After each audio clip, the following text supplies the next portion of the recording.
Hey, what's going on? Hey, I've been working on basically a workflow, and helping a lot of basically businesses build a very large total addressable market with the focus on essentially trying to make sure that they're building out a go-to-market strategy that's encompassing and focused on the right customers, right? So a little bit about me. I'm the founder of High Kick Sales. I specialize in it's kind of a weird kind of twofold thing, but I'm working with technology startups, um, and also really focused on family entertainment centers. So you think bowling alleys that incorporate like laser tag or arcade, somewhere where you can host group events, special events for sports camps, and so forth. And so what's important for both of them is building out a big total addressable market, also known as TAM, right? And so what I'm working through here is the first step you're going to want to do is you want to find sources where your total addressable market is listed. Sometimes you're going to get really lucky and all the businesses you want to connect with are all going to be in one place. That makes it simple. You're just going to go ahead and go to that list, make sure that you get all of those companies and then go through the process. But oftentimes what you end up finding is you either have existing companies or lists of customers that you've worked with. You are scraping from multiple sources because your ideal customer profile is listed on multiple accounts, or multiple places, and you want to be able to aggregate, build up a big list, and then refine it down, right? And so the process that I typically have been doing here is I'm using scraping tools or databases, right, from multiple sources, aggregate those into one place, get this big list as big as possible. It's not a problem. And then using AI and other techniques to refine that list down. So you're focusing on only those companies that are an ideal fit for what you're selling, right? And that's going to vary by customer. So here's an example, right? I'm just going to go ahead and walk through this.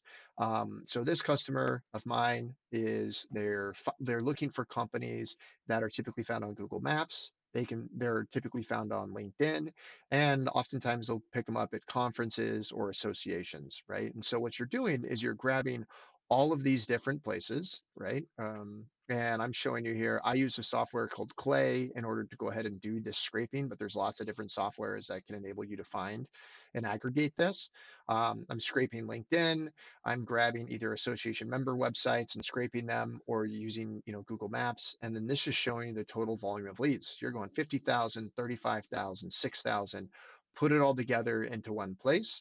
The next thing you're going to want to do is say, hey, I want to make sure that the 50,000, how many of these that are also on LinkedIn, right? I don't want to have duplicates, right? The goal is not to say, um, you know, uh, how many total companies can I get, right? So you want to put them all into one place, right? And ideally, you want to find some commonality, so that, an example of non-commonality would be if you're just doing it purely off company name, and on LinkedIn they're called one thing, and on Google they're called another thing, or an association, right? Depending on how that's listed. So oftentimes, if you can find websites, um, normalizing them down to a domain is going to be the best way to dedupe. I guess you could also do it with phone numbers if you're readily able to go ahead and get those. But an easy way is websites. Also, if they don't have a website, I probably don't want to sell them things, right? Unless I'm building websites. So what I'm doing is I'm pulling 50,000, right, from my Google Maps, 35,000 from LinkedIn, 6,000 from my associations. And then I have in my existing CRM, I already have another 10,000 leads. And so I'm going to put them all together, and that's going to actually spit up about 101,000 total companies that I could be working with. How to actually do the scraping on these is a completely different. I can do a different video for that. But what I'm showing you here is what you're going to want to do. This is, it was one of those things. It was a little challenging for me to understand at first, and so that's why I want to share it. Is you can use Clay to actually look up different tables. So let's say I have three different tables with three or four different tables. I can put them all together into one, or I can have them separate into different tables, and then I can use lookups, looking off my normalized URL in order to refine it down. So in this case, after running the duplicates off the domains, I'm now stuck with 65,000, right? So I've lost about 40,000 or so companies, but really what I've done is just refine that down. And I'm not done, right? So the next step of what you're going to want to do is actually take your TAM and look for a fit for whatever you're selling, right? So if you can identify your ICP is not necessarily your total addressable market, think of it as your SAM, or serviceable addressable market, oftentimes is what marketing will call it. And so what's fascinating is that you can tap GPT, right, or AI. In this case, I'm using Clay's Clay agent, and I'm giving it some logic. So I'm saying, look, go to the website. So I'm using the domain that I found, look for this, right, and see if they do this, right.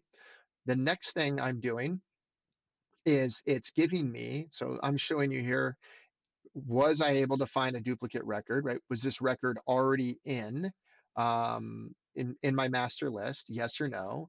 If it was found, do not look up to see if they're in my ICP, because I've already done that.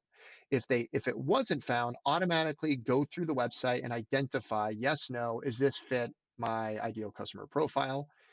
Once you narrow that down, so essentially here I've gone from 65,000 down to 35,000. Once I've narrowed that down, then you're going to go to two different places. One, you're going to want to go ahead and look up the titles and find the people that you want to sell to.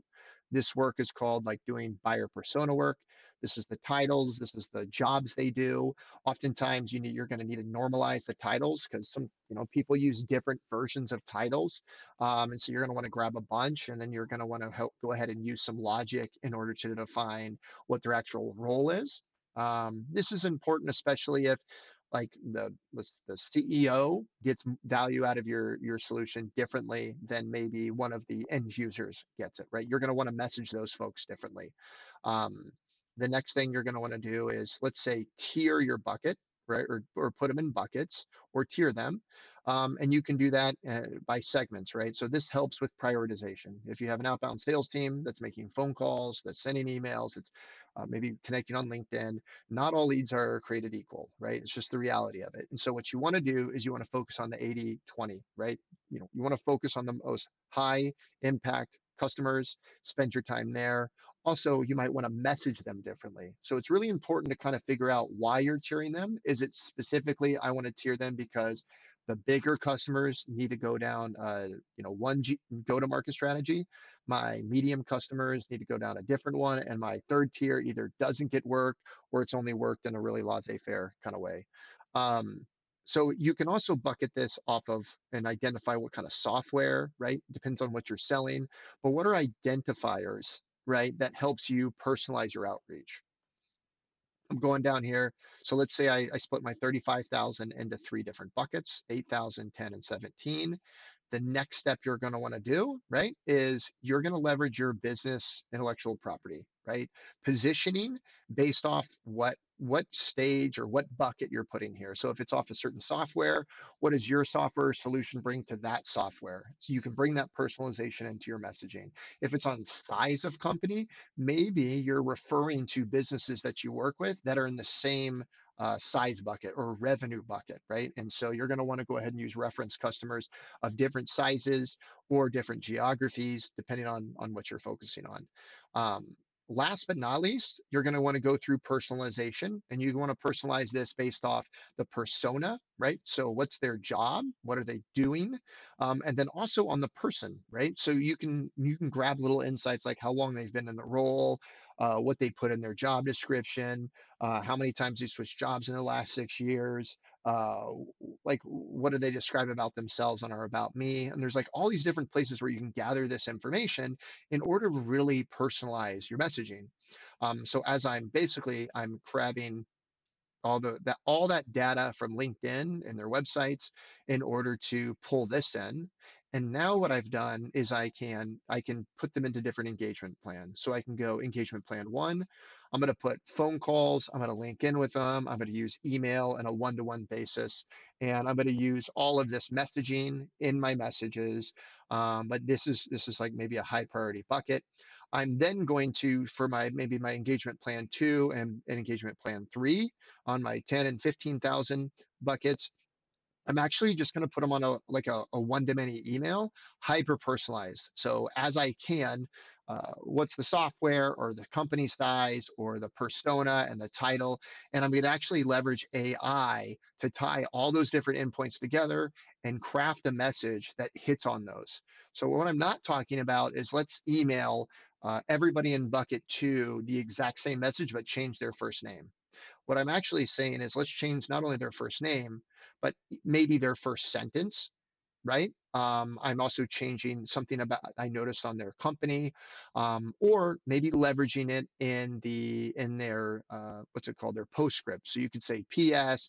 Super cool, you've been in that company for 6 months," right? Or whatever personalization you want to add. So I'm going to shout this out. So this I don't know him, but he came up in my LinkedIn feed, and I've been seeing this a few times. Not that like everybody's now going to do this, but maybe you could add your personal, right? Your PS. That's where you add the personalization on the human being, right? So PS, super cool, you went to this college, right? Or PS, it's super cool you worked at this company. And you can add that at scale. It's not clogging up the body of your email, and it's kind of a unique way of doing it. So, look, it's complicated, but it's super worth it, right? Once you build a system that's aggregating from all your different sources, then enriching it, right? With the contact information, the emails, the phone numbers, their jobs, and then you're tapping AI to categorize your interior leads. Your entire team is going to be focused on the right companies with the right messaging, right, at the right time. And so this is a very cool program that I've been working on lately. It's really on the cutting edge or the forefront of the go-to-market strategies that that folks have been putting out. And yeah, happy to help or answer any questions.